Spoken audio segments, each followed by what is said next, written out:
Hello, hello. Hang on a second while we get Malkie up here. Hang on. If I remember what buttons to push. It's been, what, a whole 2 weeks since we did this. Well, until Malkie joins us. How are you all doing? I'm doing good. I am surrounded by cats. Hopefully will not be too much of a bother here. Right, MJ? Right? Okay. Malkie is signing in.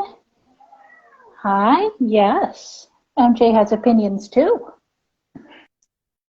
Hello, how you doing? Give me half a second while I get all of my technology together. There you Okay, go. here we go. How you doing? Okay. Good. It's, yeah. Okay, great. Okay. Well, welcome and thank you for joining us. I am Havva Mahler, practitioner of Chinese medicine and expert in classical Chinese astrology, and with me is Malkie, I can do this, gosh, I'm focused. I can say my own name. Malkie Rimon, and I'm a life coach.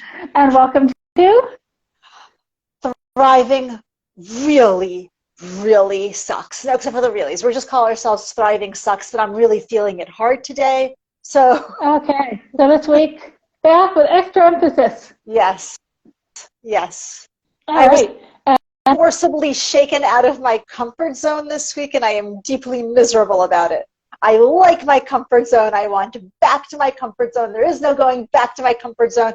I'm miserable. I really am, actually. It's really hard. But, you know, in the middle of this, I can make fun of myself for it.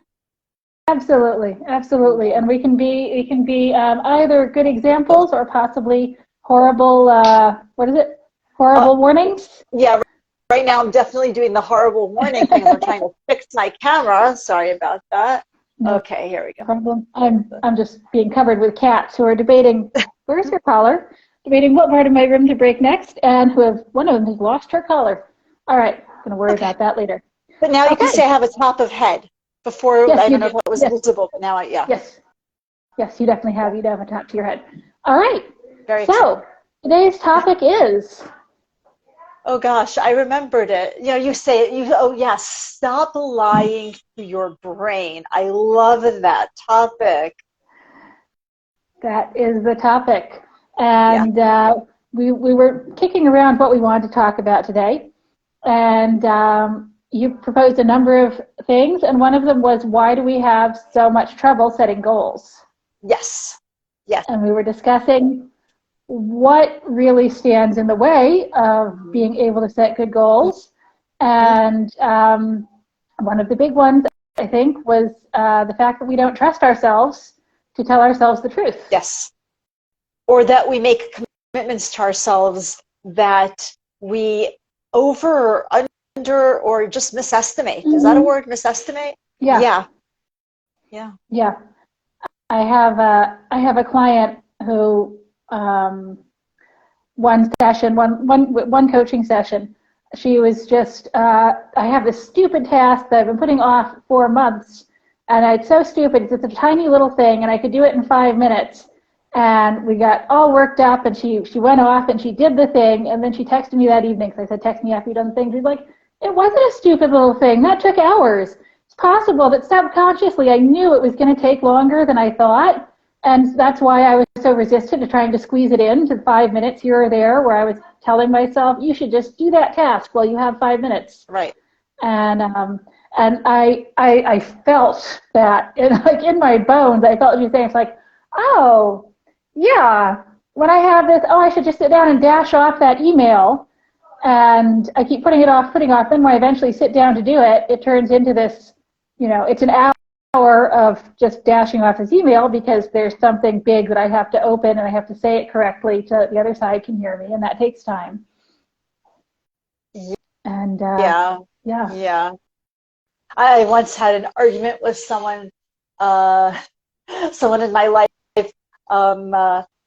They said, I'll be home. I just need 5 minutes to write this email, and then I'll be home. So like 35 minutes. And I was like, I don't have an hour and a half.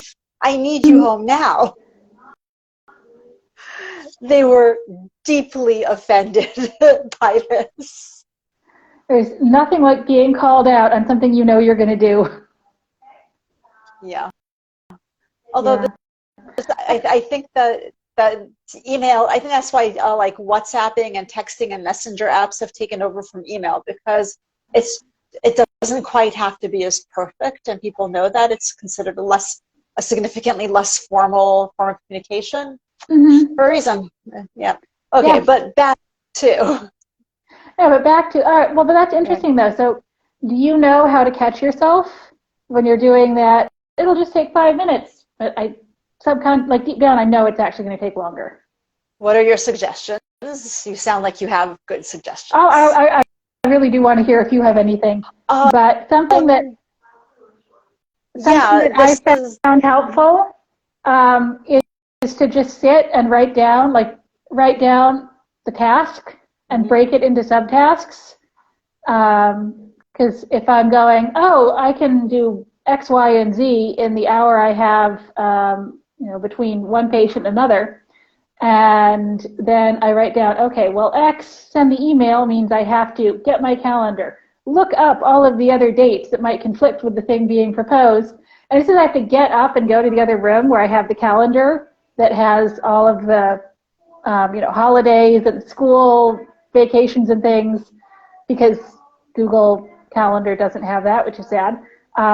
Just as soon as I have to go get the other calendar and I have to check and I have to sync two calendars, then that's not going to be a 1 minute just look at something and say yes or no. I had a client with ADHD, and I challenged her, and because this is a significant challenge for someone with ADHD, is specifically she could not estimate how long it took her to wash dishes.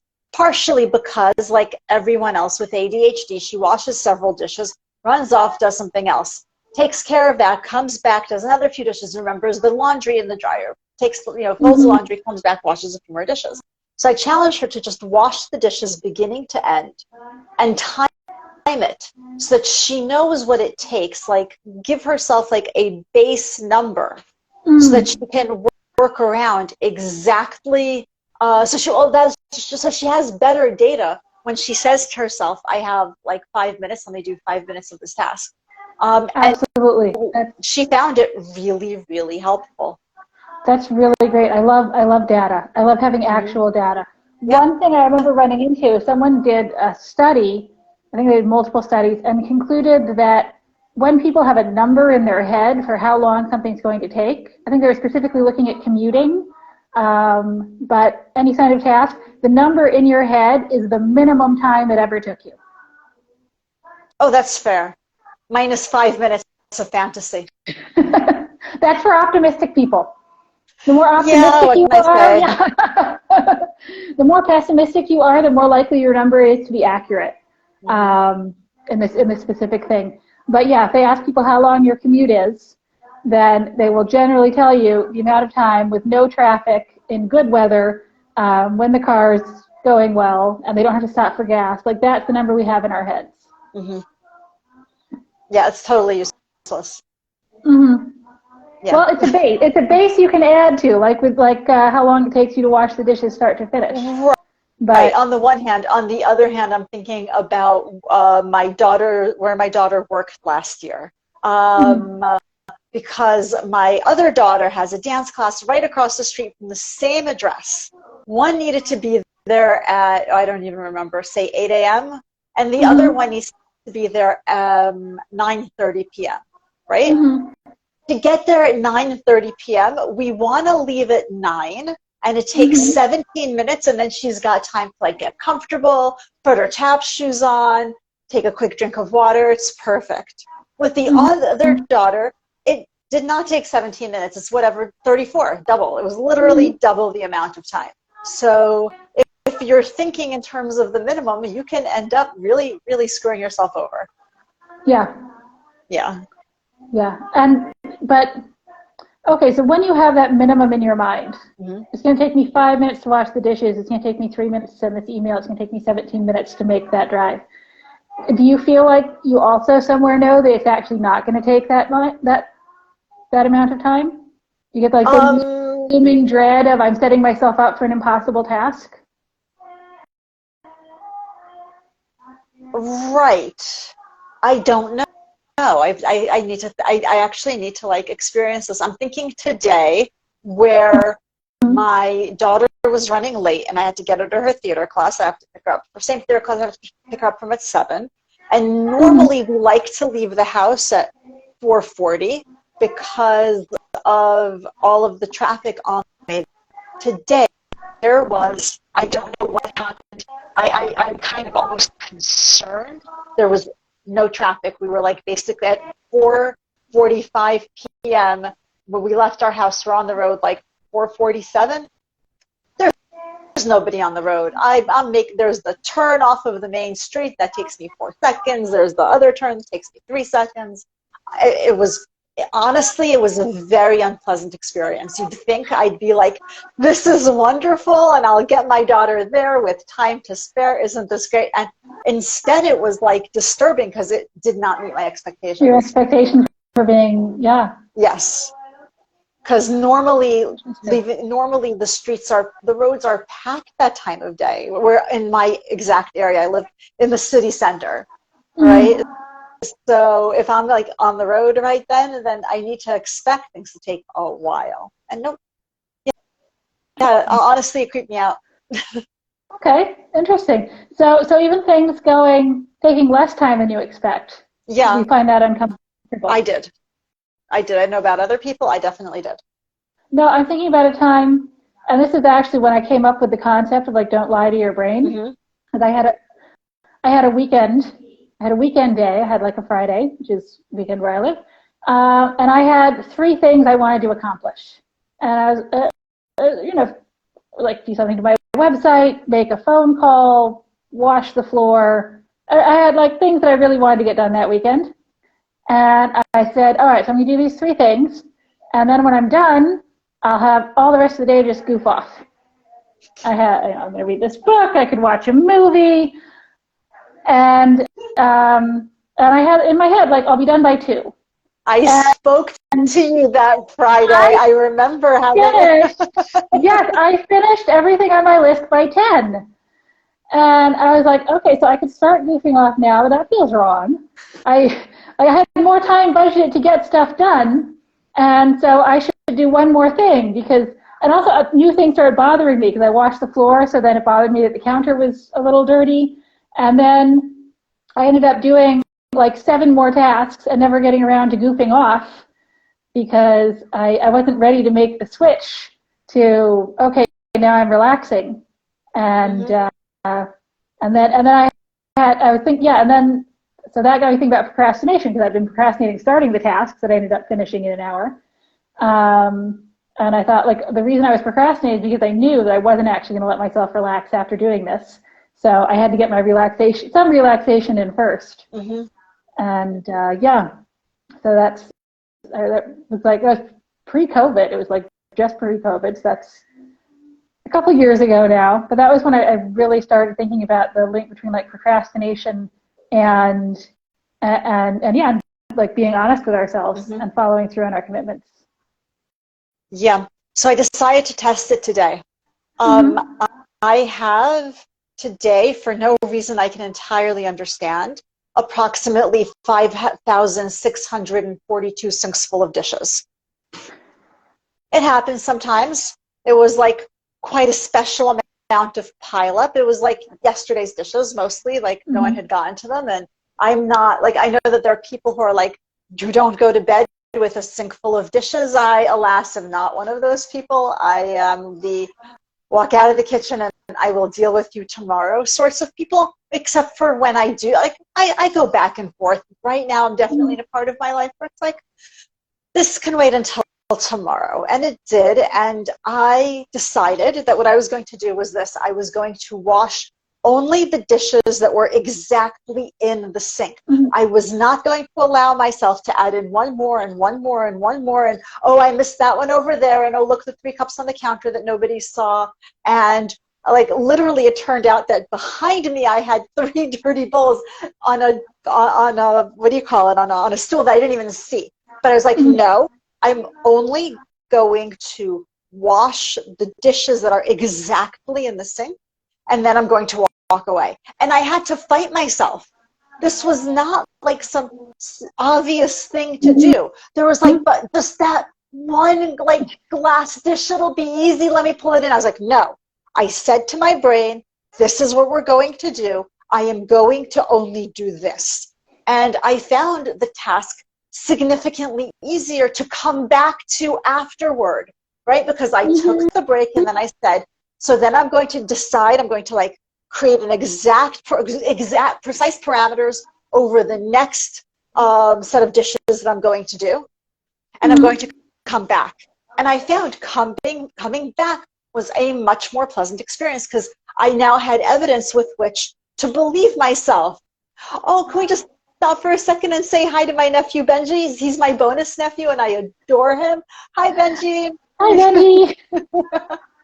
Right. To embarrass a nephew over the internet. That's He's amazing. the best. No, he's my bonus. He married my niece and we adore him. He's like been a wonderful addition to the family. And yeah, so oh gosh, I really hope it didn't occur to me that I would be embarrassed. Benji, if I'm embarrassing you, I'm so sorry. I really do adore you. Okay. Okay. Also, they have the cutest little kids. Okay, moving on. Right. So the first time I did the task, when I decided that I was just going to be very honest with what I told myself or with what I fed my brain, coming back to the task afterward was significantly easier. And then I only did that and I walked away. And then I needed, because again, there are like multiple sink loads. I said, okay, I am stopping here. And then I'm going to I'm going to go do the other things I said I was going to do. And then I'm going to come back. And at this point, I think I'm on my third come back and I'm not dreading it. It's like, oh yeah, no, I know what it's going to be, right? That's great. So that setting a task for yourself with exact parameters, it makes things easier. Yeah, well, I also think that getting back to that, like, you know what to expect. You know how long it takes to wash that one sink of dishes. Right. And so it's not like facing a potentially unending task. Yeah. Yeah. Okay, so do you think there's a point, do you think that when we're having trouble setting a goal, which is theoretically where we started talking, I want to do this, but I can't make myself put it in the calendar, or I can't make myself get started, that breaking it down into smaller tasks with, like you said, clear parameters for when I'm finished is... Okay. I'm not sure that that's the direction I would go in, because in my experience, the issue is not so much setting a goal and then breaking it down. It's preventing goal creep. Right? Because that's the thing, is that it's like one more thing. I'll just do one more thing. And then you end up with the parameters creeping, and then you end up in overwhelm. So if you prevent the creep, if you say, this is the goal, only this, and it's, like it's the SMART goals, like measurable, possible, whatever like there's a reason that those are parts of setting the goal. But I think that even before you if you are a person who has trouble setting goals, and there's a really good chance it's because goal creep is something that's taken over your life. So it causes you to not really be able to set a goal because that's not the goal.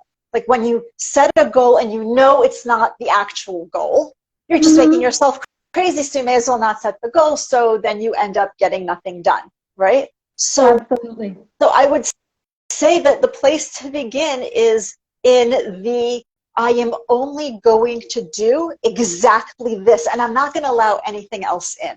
And to get into the habit of not allowing creep. Right. I have a client who came to me to consult about her daughter, who gets hysterical when mom gives her chores. Okay, it's like a pre-teenager, whatever we call it, pre-teen, tween, something. Like 11, 12? I think 10. Okay. Gets like mom, and there's a chore chart, and each kid has their chore, and there's time they're supposed to be doing it, like after homework, she reminds them to do the chores, and this one kid gets hysterical. She can't cope, like it pushes her over the edge, she gets overwhelmed. And so I said, well, is her chore one with a distinct and clear dead end, or is it like clean the bathroom? And she goes, the chore is clean the bathroom. And I'm like, okay, so maybe you can swap chores so she gets something where it's chop, all of the vegetables for the salad, here are the vegetables. Or maybe you can say clean the bathroom for 15 minutes, or define what clean is. But this particular kid needs things to be clear for her. And clean is that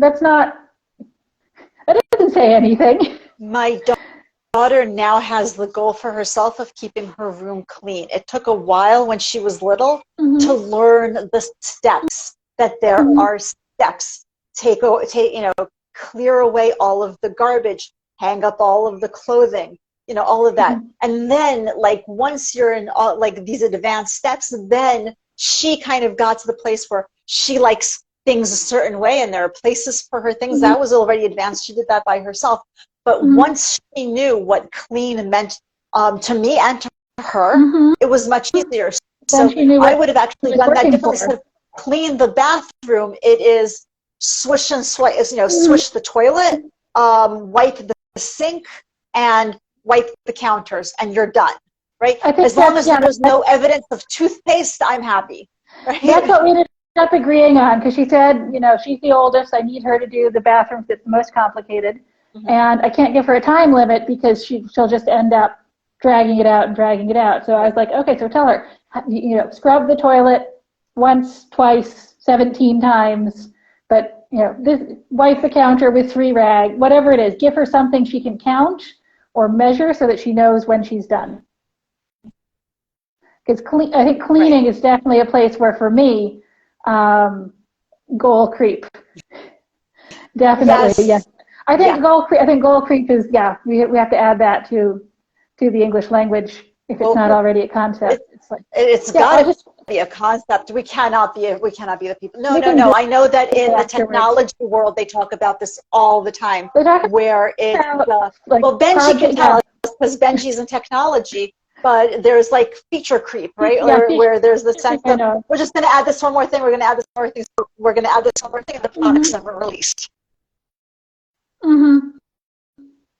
Yeah, so that's that's an actual thing. So so it happens in the real world also, and especially for me, as I'm trying to get marketing done.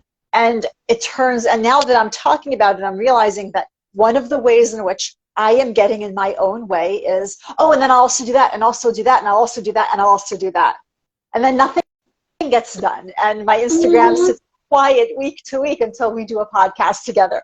And now, as the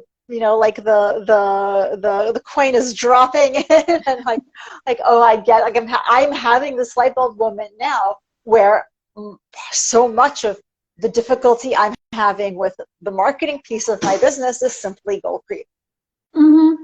It's post this and post this and post this. No. Yeah, that's one of the reasons I have such minimalistic requirements for myself. Other than our podcast, I post something on Instagram twice a week on these days when I have time set aside for doing it, and I don't do more. If I'm hugely inspired, then I'll try and write something up and save it for the next time I have to post. And if I'm not inspired, then this Sunday I posted a picture of my cat. Sunday was a crazy day. I find your cat deeply inspirational. Yes, she is. She's definitely the smartest among us when it comes to managing her lifestyle. Yeah. It occurs to me, just as a complete aside, because we really need to be wrapping up, because I've got this time I was smart. I brought nice. I've got a clock opposite, so right. But up until now, I've been relying on your clock and then getting my daughter late. So now I am like, no, I'm going to pay attention. I'm very proud of myself for this. And I just distracted myself with telling you about my watch. Oh, right, yeah. I'm trying to decide. I have a picture of my couch with a blanket, and it's a game, Find the Dog. Right.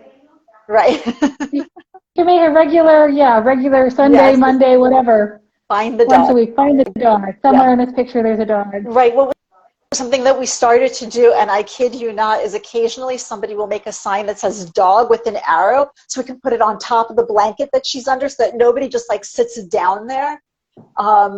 Yes. Yep. Real problem. Absolutely. Like problems of dogs with single coats. Of problems of the owners of dogs with single coats. Yes. Blend right in. All right. Well, real quick before we go, I wanted to propose, and I did not get around to telling you this idea, that we should have, we've been doing this long enough, and as my business coach says, we've provided a ton of free value. We should have a self-promotion corner. So what are you promoting this week? Oh my gosh, come coach with me. I'm amazing. I will make your life so much better, and you will be happier. Or at least that's what my clients tell me. Absolutely. I hear from them. When they're done bawling their eyes out. It's part of the process. We all need to cry.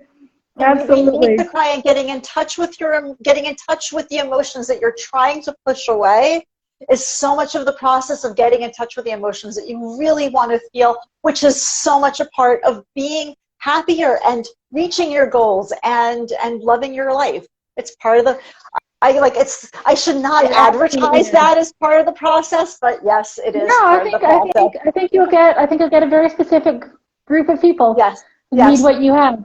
And, all right. And what I'm cry as much as you need, and I will be here. Yeah, that's absolutely true.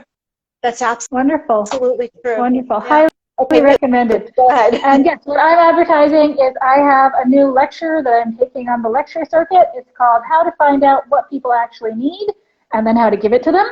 I am available for like clubs, coffee shops, probably not bachelorette parties, but you know, if you want, this is what you want to do with your bachelorette party, I will be there. So we're talking about the 6 essential emotional needs that all human beings have and how to work out what people aren't getting. And I will, in turn, having listened to Havva talk about these things and being part of her WhatsApp group, which I know you're not advertising right now, but this is... we can advertise that too. We'll get 2 for the price of 1. Join my WhatsApp group. Right. And it is amazing, and it is actually genuinely helpful. And occasionally I'll throw in with when I've got a coach, when I've got a client who needs, like, who's working with somebody, and they're like, I just don't understand what they need. I'm like, oh, tell me a little bit more about them. Brilliant. Yes. I know what you can pass on and pass off as your own. Feel free. No. I quote you when necessary when it comes up. But yeah, no. So totally. Sign up for Havva, sign up for me, and yes, we know thriving sucks, but you'll be so much happier afterward. It sucks so much less than the alternative. It really, stagnation sucks a lot more. It's true. It does. Oh, and we should probably also ask people to find our YouTube channel, because we'd really love to move this over to YouTube. Benji, I'm going to be watching for your subscription at Thriving Sucks very specifically. All right. Tell your family, friends. YouTube, Thriving Sucks. Is it 1 word, 2 words? How do you find us? Thriving. If you search for Thriving Sucks, you'll probably see. So far, we only have 1 of our videos uploaded. I really will take care of that. It will happen where I'm going to upload the backlog in the meanwhile. But yes, so once we have 50 subscribers, which I should really do to get the backlog going, then let's get the subscriber count up, then we will be able to move this over to YouTube, where our viewers will have an easier time. Like, we'll go live, and then you can catch us whenever. And then because it's YouTube, you have a lot more control over the viewing experience than you do here on the Instagram. You can speed up. As much as we love Instagram. Love Instagram, better viewer but experience. We want to give you the opportunity to fast forward. Yes. Or double speed, because I love sounding like a chipmunk. Yes. Yeah. Okay. And in the meanwhile, thank you so much. In the meanwhile, check back next week. Exactly this time and exactly this channel. And if you want to hear us talk about anything in particular, feel free to drop in the DMs or comment. Slide right into the DMs. We're waiting for you. All right. Well, thank you so much. This was great. This was wonderful. I feel like there's more here. We're gonna have to mine this. Okay. Sounds good. All right. Okay. Okay. Bye. Bye.